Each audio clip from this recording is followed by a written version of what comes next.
Bonjour, je me présente déjà. Arnaud, entraîneur à l'Acrobasket. Aujourd'hui, on va s'intéresser au poste 1, au poste de meneur, et à un sujet très précis, le rôle du meneur dans les situations sans ballon, ce qu'on appelle aussi le off-ball.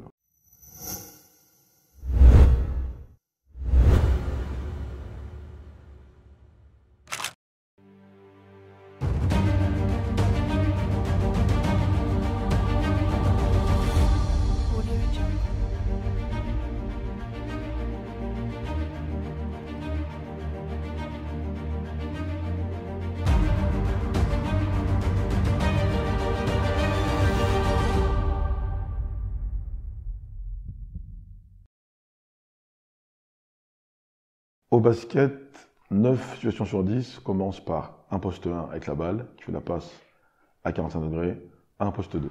C'est-à-dire, on a un joueur porteur ici, qui fait la passe à un joueur non porteur là. Donc très souvent, le meneur va lâcher le ballon pour que la balle arrive sur un spot donné, spot 45, et après il aura des attitudes à avoir sans ballon pour permettre au jeu de continuer. Quand la balle rentre sur un spot comme ça, on va avoir de manière très régulière un joueur porteur qui va vers le cercle. Quand on est meneur, on l'est avec la balle, mais c'est le plus simple d'être avec la balle. Ce qui est très compliqué, c'est toute la structure de jeu qui va être quand on n'a pas la balle, pour permettre au jeu de continuer. C'est-à-dire que ce qu'on demande à un bon meneur, c'est une capacité d'enchaîner les choses. C'est très compliqué à faire comprendre aux joueurs en général. Parce que là, on a un poste 2 qui va aller vers le cercle. Le meneur va donc devoir venir dans cet espace-là. Pourquoi? Pour que, au cas où l'arrière soit empêché, le meneur soit une situation de repli, ce qu'on appelle le safety, ou la passe de secours, pour que, si 2 s'arrête là, qu'il puisse rendre la balle à 1 pour après faire autre chose. Donc, être meneur, quand on lâche la balle, c'est se dire, le jeu est ici, la commande technique est ici. Maintenant, si jamais là, il y a un échec, comment, en tant que meneur, je peux faire en sorte que ça continue? Et ça sera tout le sujet de cette vidéo. Quand on est poste 1, on a un rôle hyper accru, quand on est sans la balle, de faire en sorte d'être en capacité de combler les erreurs techniques et tactiques de ses coéquipiers.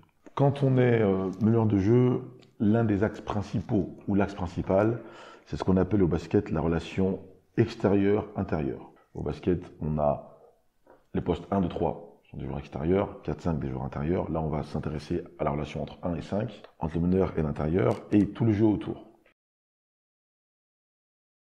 Quand on fait la passe à un poste 5, posté, au poste bas, on a beaucoup d'options, on va essayer de les hiérarchiser.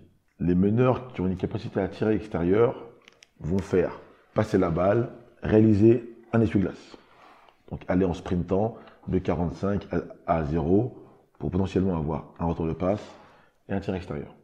Les meneurs qui sont pas forcément des gros shooters et qui sont bons sans ballon, dans les coupes, dans les timings, dans les sprints, vont passer la balle et vont couper en allant à l'opposé et chercher un jeu à 2 entre 1 et 5.